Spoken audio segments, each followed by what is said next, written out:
أعوذ بالله من الشيطان الرجيم بسم الله الرحمن الرحيم الحمد لله الصلاة والسلام على رسول الله ثم أما بعد السلام عليكم ورحمة الله وبركاته. خب امام نووی رحمه الله در کتاب ریاض الصالحینش میگوید که باب ذکر الموت و قصر الامل، یعنی باب در مسئله به یاد آوردن مرگ. ذکر الموت یعنی به یاد آوردن مرگ، یعنی در یاد مرگ بودن. و قصر الامل و باب همچنین درباره کوتاه کردن آرزو و درخواست ها هست که انسان باید آرزوهاش کوتاه کند، قصر کند، یعنی کوتاه و کم مدت کند. خب اکنون در این باره امام نووی رحمه الله برای ما و شما چند از آیات ها و بعدش چند از حدیث ها را پیشکش میکند. آیات هایی که میارد میگد قال الله تعالی، گفت الله سبحانه و تعالی، یکمین آیت، کل نفس ذائقة الموت، یعنی هر نفس چشنده مرگ است. هر چیزی که نفس دارد حتما اون مرگ رو میچشد. و انما توفون اجورکم یوم القیامتی، و انما پس به تحقیق یا هر آینه، توفون اجورکم، توفون یعنی به پرگی داده می شود برای شما، توفون به پرگی داده می شود برای شما چی؟ اجورکم، اجرهایتان، ثوابهایتان، یوم القیامت، در روز قیامت. یعنی در روز قیامت به پرگی شما اکنون اجرهایتان را، یعنی در مقابل عملهایتان پاداشهایتان رو میگیرید. عمل نیک پاداش نیک، عمل بد پاداش بد.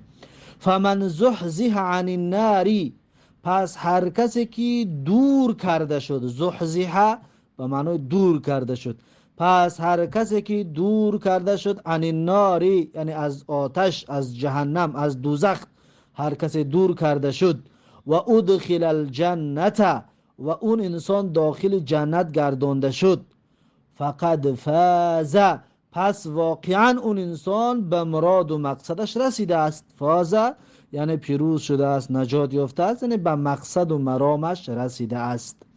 و ما الحیات الدنیا الا متاع الغرور، و نیست این حیات دنیا مگر اینکه متاع غرور است، یعنی که یک پارچه فریبنده است.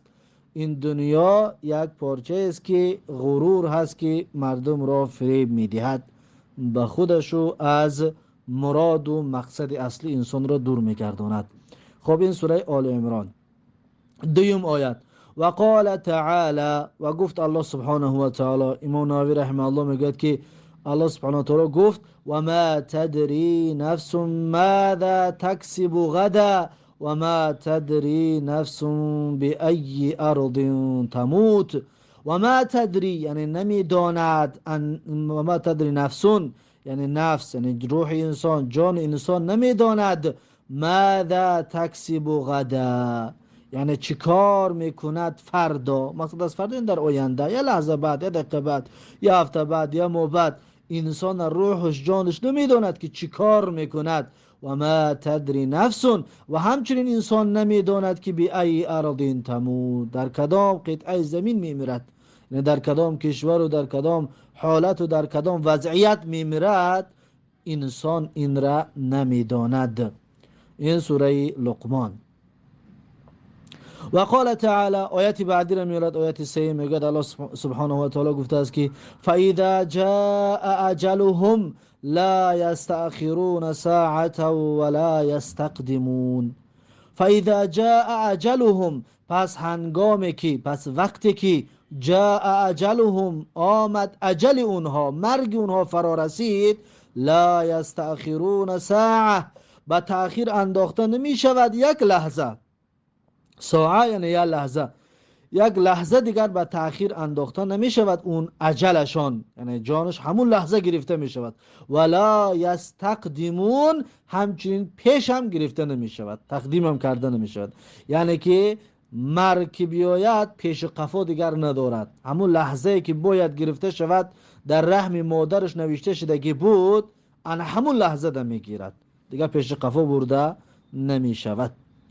خب و قال تعالی، آیت بعدی رو میارد، آیت 4 میگه الله سبحانه و تعالی گفته است یا ایها الذین آمنوا لا تلهکم اموالکم ولا اولادکم عن ذکر الله.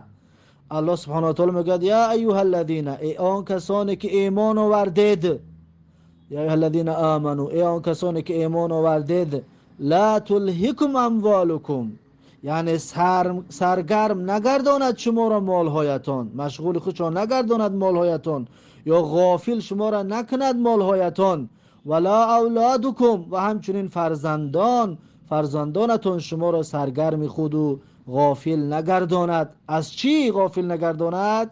عن ذکر الله، از یاد الله. سرگرم خود نگرداند از چی؟ از یاد الله، یعنی که سرگرم مال و مشغول مال و فرزند شوید و یاد الله را شما فراموش کنید. و من یفعل ذلك فاولئک هم الخاسرون، و هر کسی که انجام میدهد این را، یعنی همین طور می شود در انسانی که سرگرمی مال و فرزند می شود، فاولئک هم الخاسرون، الله سبحانه و تعالی میگه پس اینها هستند همون زیانکاران و همون ضرر دیدگان هستند، کسانی که سرگرمی مال و فرزند می شود و از یاد الله محروم می شود. وأنفقوا مما رزقناكم من قبل أن يأتي أحدكم الموت فيقول ربي لولا أخرتني إلى أجل قريب فأصدق وأكن من الصالحين. الله سبحانه وتعالى میگه و انفقوا، و شما انفاق بکنید و شما صدقه بدهید. از چی؟ مما رزقناکم، از آن رزقی که ما برای شما دادیم، از آن رزق و روزی که ما برای شما دادیم، از آن شما انفاق بکنید. من قبل ان یأتی احدکم الموت، پیش از آنه که بیاید به سراغ هر یکی شما مرگ. احدکم، بیاید به هر یکی شما را سراغ کند. چی سراغ بکند؟ الموت، یعنی مرگ. پیش از اونه که مرگ پیش شما می آید شما انفاق بکنید. فیقول ربی، بعد از اونه که مرگ آمد پس میگوید ربی، ای پروردگارم، لولا اخرتنی الى اجل قریب، چی خوبه میشد که اگر من را به یک مدتی نزدیک و مدتی اندک به تأخیر میگذاشتی. یعنی که مرگ می آید بعد انسان میگه ای الله کاش که مرا یک لحظه به تأخیر به اندازی که من دیگر از دنبال صدقه کردن، از دنبال کار خوب و وصیت خوب و سخنان خوب شوم. فاصدق، باز میگوید که تا اینکه صدقه بدهم، و اکون من الصالحین، و از جمله صالحین بگردم. یعنی که الله مرا که اجازت بده یک اخرنی، یعنی به تأخیر با انداز من را، مرگم را کمه، تا اینکه من صدقه بدهم و من از جمله صالحین بگردم. الله سبحانه و تعالی میگه ولن یؤخر الله نفسا اذا جاء اجلها. ولن یؤخر، یعنی به تأخیر نمی اندازد الله سبحانه و تعالی نفس را، اذا جاء اجلها، وقتی که اجلش آمد، مرگش که آمد خلاص دیگر به قفا انداختن گفتنی گپی وجود ندارد. والله خبیر بما تعملون، زیرا که الله خبیر است، با خبر است از هر آن کاری که شما انجام میدید. چه کاری را که شما انجام میدید الله سبحانه و تعالی از اون خبردار هست. خب این سوره منافقون. بعد از این و قال تعالی، امام نووی آیت بعدی را میارد، میگه الله سبحانه و تعالی گفته است که حتی اذا جاء احدهم الموت قال رب ارجعون، تا اینکه، حتی تا اینکه، اذا جاء احدهم الموت، هنگامی که آمد به هر یکی از اونها مرگ، یعنی به اونها، یعنی مقصد کافران، به هر کافر وقتی که مرگ می آید قال رب ارجعون، می گفته است که ای الله، قال ربی، می گفته است که ای پروردگارم، ارجعون، یعنی به دنیا برگردان مرا به دنیا برگردان، جان من نگیر. یا که بعد مردنش میگفته است که الله مرا به دنیا بازگردان، لعلی اعمل صالحا، شاید که من عمل صالح انجام بدهم، فیما ترکت، لعل اعمل صالحا فيما ترکت، شاید که من عمل صالح انجام بدیم، فیما یعنی در آن فرصت ها و وقت هایی که ترکتو من از دست دادگی هستم، یعنی که اون فرصت ها و وقت ها رو من از دست دادم که الله مرا به دنیا بازگردان، شاید که من عمل صالح انجام بدیم. الله میگفت است که کلا، نه هرگز این طور نمی شود، اینها کلمت هو قائلها، هر آینه این سخن است که این کلمه است که هو قائلها، اون کافر می گوینده همین است، یعنی همین سخن را میگوید و خلاص، یعنی که این یک وعده پوچه هست، کافر وعده میکند اما اگر رفت و بازگردانده هم شود بازم بگردد اون اصلاح نمی شود. کلا، نه هرگز این طور نمی شود، اینها کلمتون هو قائلها، یعنی یک گپی پوچ است که کافر این وعده را برای بازگشتن دنیا میدهد. و من ورائهم برزخ الى یوم یبعثون، و من ورائهم یعنی در روپروی اونها، در پیش روی اونها برزخی هست. برزخی هست، مقصد از برزخ یعنی چی؟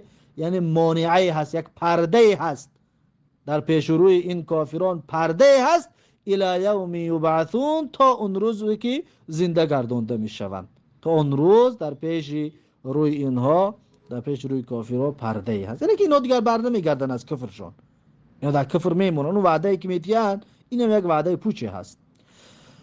خب فاذا نفخ فی الصور، الله سبحانه و تعالی میگه پس هنگامی که نفخ فی الصور یعنی دمانیده شد در سور، فلا انساب بینهم یومئذ، پس دیگر انساب در بینشان نیست. مقصد از انساب یعنی خویش تباری، یار و جوره و رفیقی و دوستی و شناسایی دیگر در بینشان نیست. یومئذ در اون هنگام، وقتی که روح دمانده می شود دیگر این خویش تباری و پدری و فرزندی و زن شوهری و یاری و رفیقی و اینها هم از بین می رود. فلا انساب بینهم، دیگر این چیزا، این رابطه ها در بینتون وجود ندارد. کی؟ یومئذ در همون هنگام، وقتی که سور دمیده می شود، قیامت قایم می شود. ولا یتساءلون، و دیگر از یکدیگر سوال نمی کنند، دیگر یکدیگر می بینند می گریزند.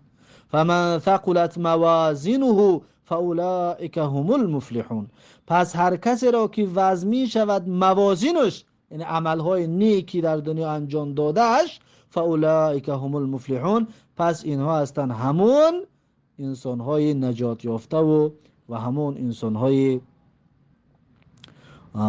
رستگار و پیروزگشته. و من خفت موازینه فاولئک الذین خسروا انفسهم فی جهنم خالدون. اما طایفه دیم که و من خفت موازینه، و کسانی را که سبوک شود عملهایشان، یعنی کم باشد عملهایشان، فاولئک الذین خسروا انفسهم، پس اینها کسانی هستند که خسروا انفسهم یعنی زیان رساندگی هستند به خودشان، خسران و ضرر رساندن به خودشون، فی جهنم خالدون، پس اینها در جهنم همیشه و ابدی میمانند، خالد میمانند، ابدی و همیشه میمانند.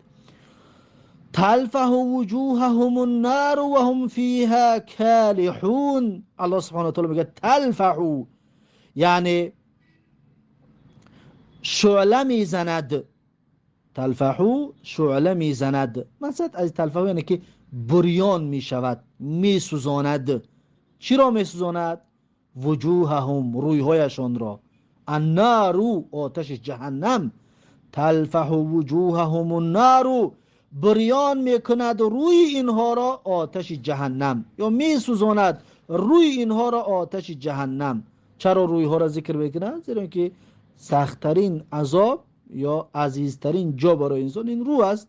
از این حساب الله سبحانه و تعالی انا همون رویی که برای انسان عزیز است، انا همون رویهایتان، چهرهایتان سوزانده می شود، بریان گشته می شود.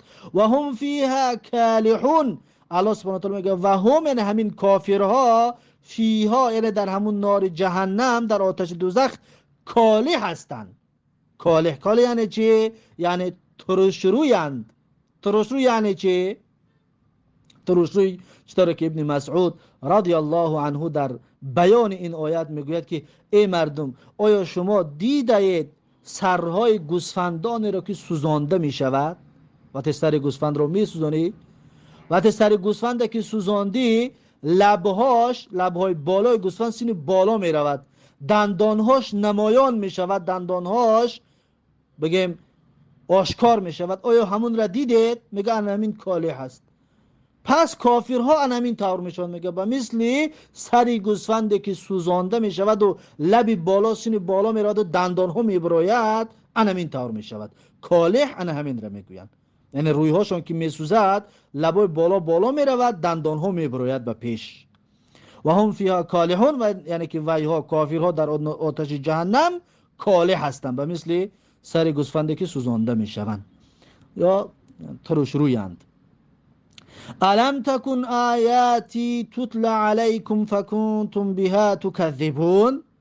الم تکن، آیا نبود آیت های من تلاوت کرده میشد برای شما؟